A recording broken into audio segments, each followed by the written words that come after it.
So it says here you raised $40,000 for Parkinson's research through Climb Above Parkinson's. right? What does that nonprofit look like today? Oh, I've concluded it. This was a snapshot of something I was, Yep. really trying to do in my life. I ended up folding that into a national organization. They took over its assets. I funded the what was remaining in the operating account. But when it was active, I was funding Keck School of Medicine over here in Southern California at USC. And I would, the nonprofit would write them checks for their research, and that was really great. That was I haven't thought about that in a few years, but that's where the money was going, was directly to help them fund their efforts, and it really felt good to help them. So you were your father's primary caregiver for the last 3 years of his life. What did that teach you about yourself? Well, I mean, the first thing that comes to mind is I hope that I don't ever have to be in that position. I hope, as I think everyone does, that I live a nice, long, meaningful life, and then, the lights go out pretty quickly. That's not the experience my father had, unfortunately, and it was sad because he was only 59, and other than his Parkinson's, which is a monster, he was in great health. He had no heart disease, he had no lung issues. He was a very strong man, and I'm 48, I'll be 50 soon. My dad was showing signs of Parkinson's by the time he was 50, maybe a bit before, and then he was officially diagnosed. He was 52, and then it was just a slow moving disaster.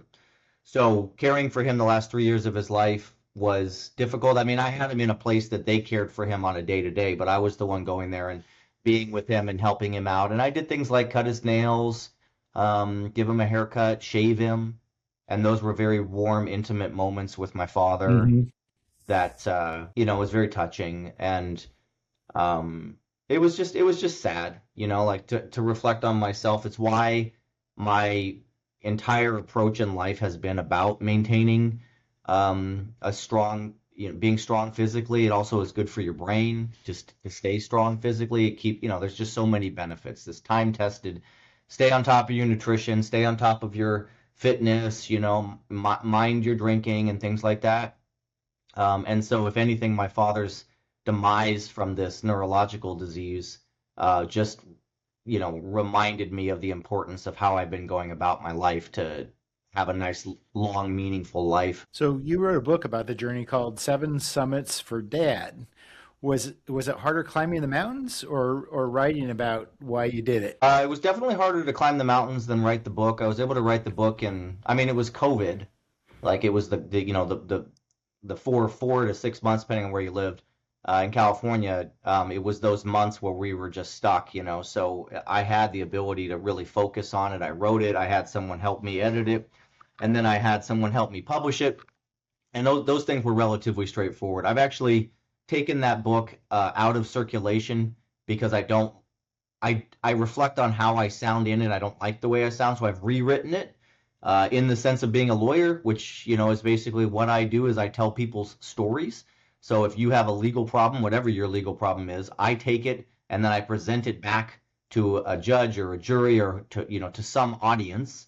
And I'm very good at that. I'm also very good at writing that way. I understand how to be descriptive in the third person. And so I took my book and I restructured it. That took me about a year to restructure the book that I wrote from first person to third person.